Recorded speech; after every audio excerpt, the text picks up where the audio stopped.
وانەکانی مێژوو.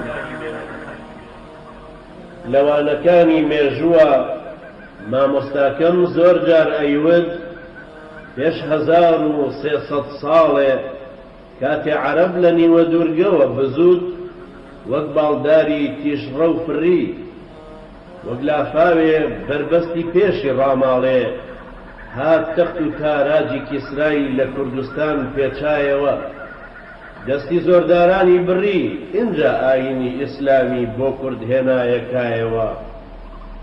مێژوو ئەڵێ ئەو عەرەبەی کە هاتبوو ڕاستە ئەڵێن چەک لە دەست بوو بەڵام خۆ ئەو خواپەرست بوو تەنها ئیسلامی مەبەست بوو قورئان لە دەستیا خەڵات بوو بۆیە لە ناو گەلی کووردا هەرمایەوە وەک برایەک ژیا هەتا لە ناویانە توایەوە. پێش لێدانی زەنگی پشوو دواهاتنی وانەی مێژوو جارێک وتم ئەدی ئەمڕۆ وتی وزبە پاشان بە جۆمە چرپانی وتی ڕۆڵە تۆی کەم تەمەن خوا ئەزانی چۆن و بۆچی مێژووی ئیسلام تەعریب ئەکەن.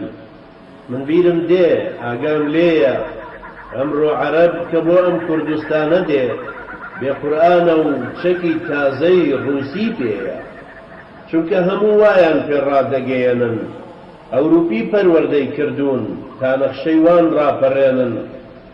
من بۆ خۆم مامۆستای مێژووم ئەزانم ئەمانە چۆنن تەنها زمانیان جودایە ئەجینا هەر ئیمپریالیزمەکەی کۆنن.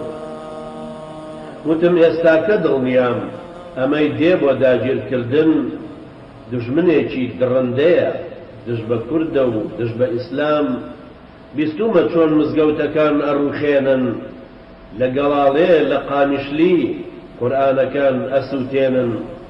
وتی کوڕم قسەی تۆیە بەڵام ڕۆڵە چاوساغی وان بزانە کرمی ناوخۆیە هەڤاڵی کوردی ئەمڕۆیە.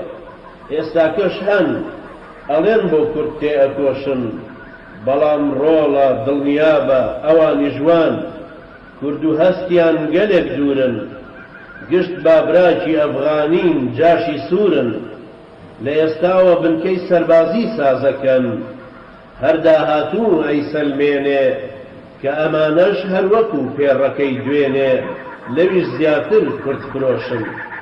جا ئەبینی نەوەک مزگەوت بڕوخێنن وەکو مۆسکۆ وەکو سۆمار نەک هەر قورئان مسڵمانی مەڵۆکراوی وەک شارە لە گۆڕەپانێکی شارە ئەسووتێنن. ئایا دەتەوێت ببیت بە یەکێک لە خوێندکارەکانی مامۆستا کرێکار؟ زانکۆی ئازادی دیڕاساتی ئیسلامی زادی بۆ خوێندنی زانستی شەرعی